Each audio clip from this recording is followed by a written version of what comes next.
The Shatterpoint. I paced around my dimly lit apartment in Seattle, trapped in a whirlwind of thoughts. Should I really go through with it? Yes. No. I have to. But what if it all goes wrong? It's the only way. No, there must be another answer.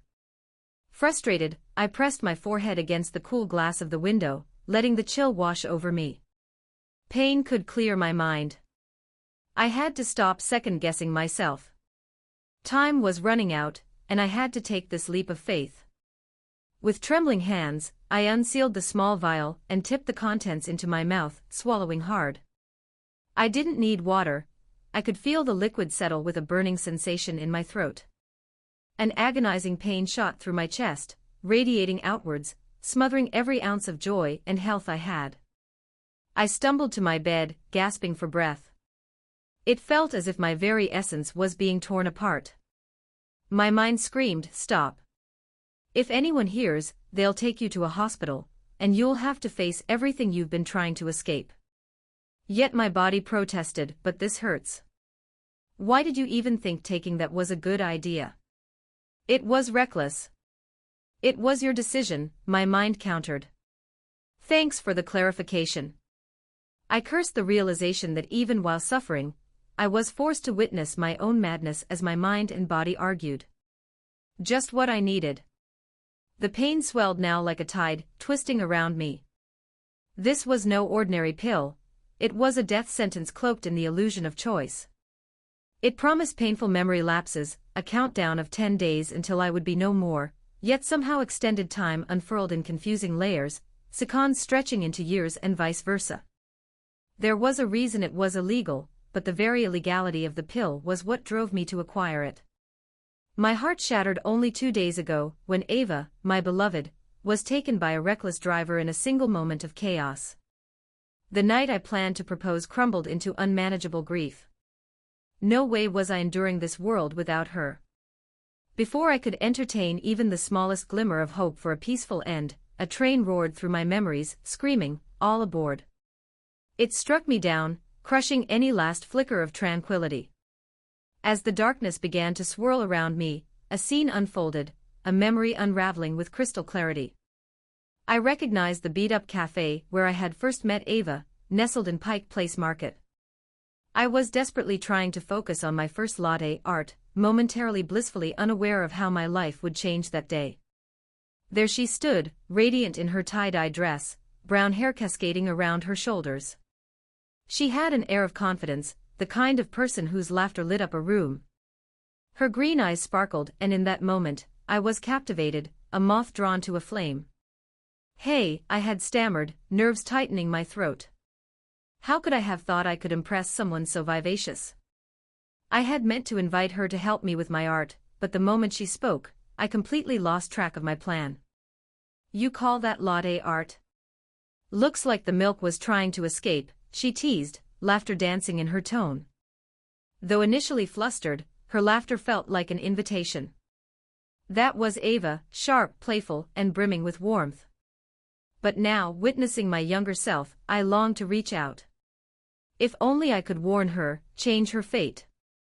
I shook with purpose, knowing that I had the chance to steer my life's trajectory away from tragedy.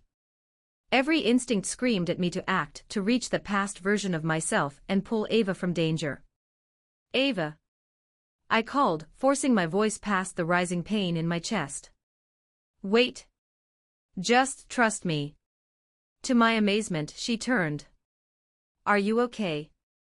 You look a little lost, stranger." Yeah, sort of. Listen, there's something important I need to tell you. It's about us. About you."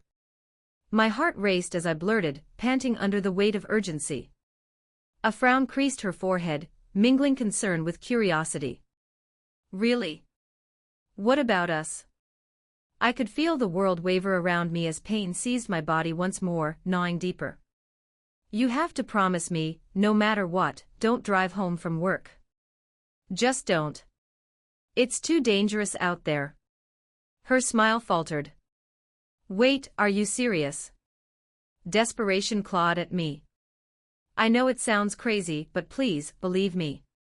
Abruptly, the agony flared again, ripping through my consciousness like a jagged knife, filling every crevice with torment. No. I screamed, but my voice was drowned.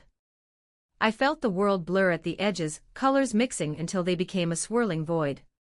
Then, nothingness enveloped me, a heavy silence pressing against my chest while I floated in a surreal abyss. As I opened my eyes again, I was met with an ethereal glow, my surroundings hazy and distant. Panic struck as I gazed down at my own form, a faint outline, translucent with luminescence. To my horror, I recognized the body on the ground beneath me, charred and broken. There lay my lifeless shell, and I was aware of the chilling truth: I had failed. The necklace Ava had always worn, the one with a tiny charm of a heart, glimmered among the ashes. The realization was unavoidable: I had lost my chance. I was trapped in this limbo, a ghost of my former self, living among the echoes of the past, and now, I would never have the chance to save Ava. I drifted away, knowing the battle for her had been lost, consumed by my own darkness. But somewhere in the depths of that pain, I would seek a chance to rewrite our fate, haunt the memories, and fight for her until my last breath, whatever form that would take. In the eerie stillness of the darkened void, I floated aimlessly, grief coursing through my spectral form. The reality of my existence as a ghost settled in, a stark contrast to the vibrant memories of my time with Ava. I had failed her, and the enormity of that truth threatened to engulf me entirely. But as despair clawed at me, a flicker of resolve ignited deep within. I might have lost this battle, but the war was not over. Ava's spirit was still out there, and I had to find a way to connect with her, to protect her from the fate that awaited her. As my thoughts swirled, I remembered the old myths of restless spirits, the ones who could interact with the living, guiding them, warning them. If that was true, maybe I could influence Ava's choices. Perhaps I could slip into her thoughts and guide her to safety. It would take everything I had, but I wasn't ready to accept defeat. With that thought, I concentrated hard, willing myself back to the edges of memory. I focused on the cafe where we first met, calling the essence of that moment to me. A kaleidoscope of colors erupted around me, bursting with the warmth of autumn sunlight and the sound of chattering patrons. Suddenly, I found myself hovering above the scene, watching my younger self and Ava as if I were floating just out of reach. "Pay attention," I whispered into the fabric of time, hoping that my intentions would seep through. "You need to remember this moment." To my astonishment, the world slightly wavered as if it responded to my plea. Ava turned her head, searching, her green eyes glinting with confusion. "Hello. Is someone there?" she asked, looking around. Her gaze landed on me. My heart raced, both in spirits and in the echoes of my former self. She couldn't see me, not entirely, but there was an awareness, a spark of recognition that seemed to linger in the air. I concentrated harder, drawing on every ounce of emotion I felt for her, every heartbeat I had known. "Ava, please. Listen to me." I called out, feeling the words disperse into the ether. "You have to trust your instincts, trust in our bond. Don't take that drive home tonight. It's not worth the risk." Time seemed to pause as my desperate echo hung between us. Ava's brow furrowed, her intuition picking up on something, a whisper of warning lingering just outside of understanding. She hesitated, glancing at the cafe's exit. "What are you talking about?" she murmured, still searching the air. The moment felt fragile. If she turned away, I'd lose my chance.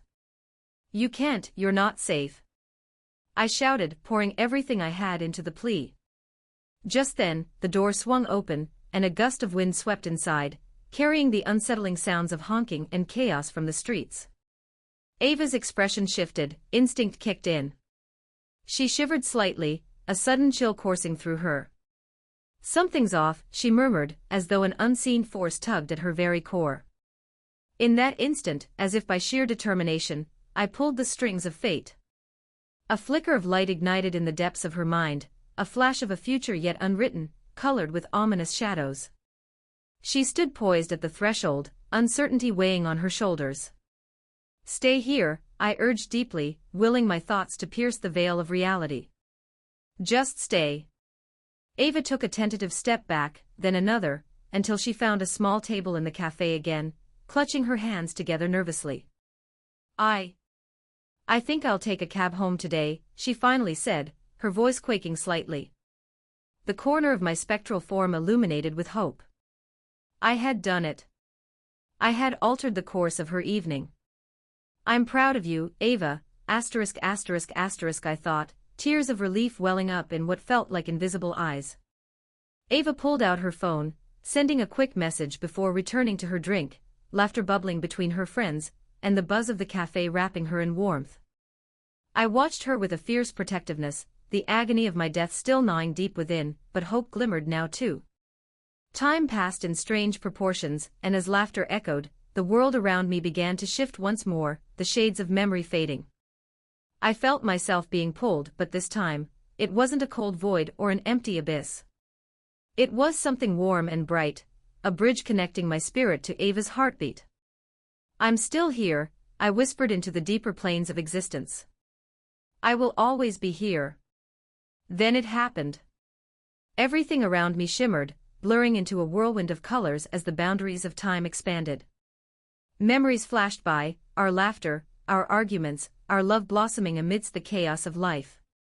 But as that vividness dimmed, a powerful sensation washed over me. I found myself swept back into the vast expanse of the void, but this time it felt different. I was no longer just a ghost, I was a guardian, intertwined with Ava's fate, wielding a chance at redemption. In that moment, I cast my will into the future, an unseen hand guiding her, nudging her towards the light whenever shadows loomed. My heart anchored in that flicker of connection as I understood the new path I would forge. I would be Ava's whisper of guidance, her cautious heart. With hope echoing in my new purpose, I readied myself for every challenge, each near miss that might still seek to pull her away from the life we dreamt of together. And though I was not yet whole, I knew in my spirit that I had a role in this tale. Ava would live and I would be there, unfurling the threads of fate where love knows no end, protecting her until we could join together once again. As I drifted in the ethereal realm between moments, I harnessed the newfound power that coursed through me. The connection between Ava and me glimmered like a fragile thread of light in the dark, strong yet delicate, it felt alive, vibrant with possibility. Each day, I learned to navigate the winding pathways of her fate, weaving in and out of her life like a protective shadow.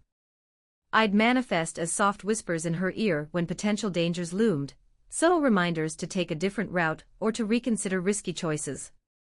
The bond we shared allowed me glimpses into her emotions, her joys and fears, and I cherished every moment, even the mundane ones, like watching her sip coffee at her favorite cafe or laugh with friends at their weekend brunches.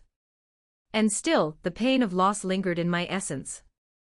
Though I could help her navigate this world without me, I couldn't erase the ache of my own absence. I missed her touch, the warmth of her smile, the sound of her voice. Yet, each time I felt the depth of my longing, I gathered that warmth and infused it into my guidance, determined to shower her with the love I still carried. Many months passed, intertwining her journey with mine, and I took pride in keeping her safe. But as the world continued to revolve, I sensed an inevitable turning point. The memories of our life together, both good and bad, began to fade like distant echoes.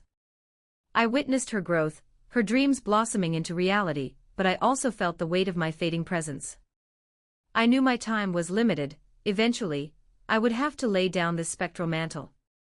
One evening, I floated near her, feeling the familiar tug of her heart. Ava was sitting at her desk, the glow of her laptop illuminating her features. A wistful smile broke as she opened a document titled Letters to Light. She had begun to write to me, letters filled with her thoughts, her dreams, and her wishes for the future. As I listened, my heart swelled. She wrote about her life without me, how she'd learned to navigate the world anew, and how my memory lingered like a quiet comfort. She spoke of love, of hope, and most poignantly, of resilience. These letters were her way of preserving my spirit, capturing the moments we shared, and that realization cemented something profound within me. I was still woven into the fabric of her being. With each word she penned, I felt a lightness grow within me, the flicker of hope transforming into an unquenchable fire. Ava would be okay. She would carry my essence forward, and I could finally rest without the fear of leaving her alone. As days turned into weeks, the connections between us drew tighter, but I felt the invisible thread of my presence slowly unraveling. One calm night, as she detailed her dreams for the future, I knew it was time for me to say goodbye, not just for her sake but for my own, to find peace at last. A soft glow surrounded me as I tapped into that final surge of energy. I gathered all the love and warmth I had for her, and let it illuminate the space around us. Ava paused, her eyes widening as a gentle warmth enveloped her like a hug. "Ava," I whispered, my voice ghostly yet clear, resonating in the stillness of the room. Her breath caught as she looked around, searching for the source of the voice she could feel but not see. "Light?" "Yes, my love."